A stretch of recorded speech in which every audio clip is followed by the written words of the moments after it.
Hey guys, it's Jeremy here with Metal Music Meltdown, back with another video. What do you have for today, guys, is another album review. I want to definitely incorporate more of these into the channel on a regular basis. New albums like I'm going to do today, but also I'm debating on doing another series entitled like classic album reviews where I make it very short, like a minute or two. I'm not sure what it's going to be called yet, but I want to also do album reviews for older albums as well, like classic albums like Number of the Beast, Painkiller, things like that. But stay tuned for that as well. But for today's topic, guys, is the brand new album from the mighty German Thrashers Destruction. It's their 15th studio album entitled Diabolical. It's a follow-up to their 2019 release, Born to Perish. There's 13 songs on this album. First one is an introduction instrumental, and the last one on the album is a cover. But let's dissect the album really quickly, guys. I don't want the album review to be too long, and at the end I'll give it a quick rating out of 10. And definitely let me know down below what you thought of the album, what you enjoyed or disliked about it, etc. Well, let's jump right in, guys. Overall impression of the album: it's a balls out, intense thrash album. It doesn't let up at any point. There's almost no dips in this album at all. No ballads, of course. Destruction always stayed true to their thrash roots. And yeah, it's just high intensity, balls out thrash, killer machine gun riffs, fast drumming, really good lead work, and smears, really screechy, kind of like, aggressive vocals. Under the Spell is the opening track, instrumental introduction. I'm not a big fan of intro tracks, to be honest with you. If you have a song written that's really good to grab people's attention, I don't think you really need that lead into the first song. I don't know why they put these on. It's kind of like filler to me, but it does sound really good. But in my opinion, I'm just not a big fan of these style of tracks. And it leads into the title track, which is Diabolical, just a balls out thrash track. It's probably one of my favorite tracks on the album. And it just hits on every cylinder. It's aggressive, it's fast, it gets your head cranking right away. And followed up by their other single from the album, No Faith in Humanity, another speed-driven thrash, classic new age anthem. Another balls out track. Reprint Your Sins is one of the lesser tracks on the album. It's not bad, it's still fast and aggressive, but the composition of the song doesn't seem quite as tight as the other songs on the album. I think this is probably my least favorite song on the album. And yeah, going through the rest, Hope Dies Last and The Last of the Dying Breed, another two more great thrash songs. They really pay homage to the old school thrash sound from the early 80s, but they also have some songs that have the kind of the modern thrash sound, similar to bands like Havoc or Warbringer. So it's a good blend of modern and old school, but just balls out thrash. Like I said, there's no downtime in this album. It just pummels you over and over throughout the whole album. And State of Apathy, the number 7 track, another great tune.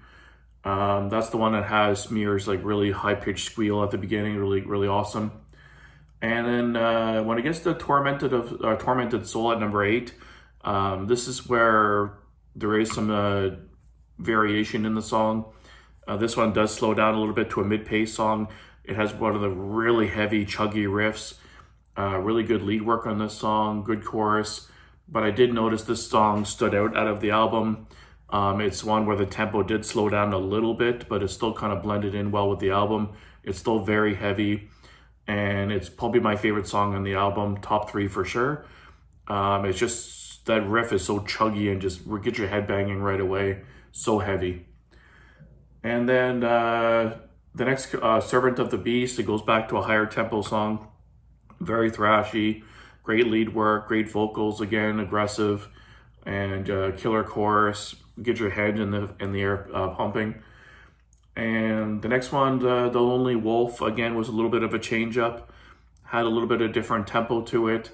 The vocals on it were really intense. There's one part in the middle of the song where they have like a demonic kind of spoken word kind of part, really added to the dimension of the song. Sounded really badass and dark. I found the song was a little bit darker sounding, not doom metal, but it had a little bit of a different feel to it, but it's still very intense and thrashy. Really good song. And Ghosts from the Past and Horrification. Again, back to the killer thrash, old school thrash sound. Very intense riffs, machine gun riffs and blast beats. Just really intense in your face, never letting up. And the last song on the album was City Baby, Attacked by Rats. This is a GBH cover, I believe, like a punk band. But they did a really good job of it. It's good pacing with the rest of the album. It kind of fits in perfectly with their cover. And it's a nice way to end the album. Standout tracks for me overall. The title track, Diabolical, really grabs you by the balls at the beginning. Really good song. And I'd have to go with the two songs that were kind of stood out in the album as a little bit different in terms of this overall sound. Tormented Soul and The Lonely Wolf. I'd say the other two songs I'd go with from my favorite tracks. The only critique I could give of the album, it's good. I really like this of the album, but I can see how people might not like it as well. The songs kind of blend together in a way, with the exception of Tormented Soul and Lonely Wolf. They do stand out a little bit. They sound a little bit different. But the rest of the songs are very fast, intense thrash, which I love. So it's not really a bad thing per se. I love the intensity. I love how the whole album is relentless. But it takes away from the song's individuality. The songs aren't as memorable when they kind of have a similar sound. That's the only critique I could really give of the album. Some people might not like that. If they want some more variation, maybe more of a ballady song mixed in, or more slow tempo songs kind of blended in. But I happen to love the balls out thrash all the way through. It just hits nonstop. And I think they had enough change with the two songs to kind of change it up a bit to keep me interested. But yeah, this is a really good album. If I had to give it a rating out of 10, I would give it 8.75 out of 10. It's a really strong album. I can definitely see this being on my year-end list for sure, top 10. I've been listening to it nonstop. I'm have to order it still. I haven't picked up a physical copy yet, but I'll be ordering it from probably Amazon or something in the next couple weeks. But yeah, let me know down below, guys, what you think of the album. Did you like it better than the previous release? And yeah, I can't stop listening to it. It's just super intense. If you like that old school thrash with a little bit of modern thrash mixed in, this is definitely the album you want to pick up. So stay tuned next time, guys, for the next album review coming up shortly. And keep it metal.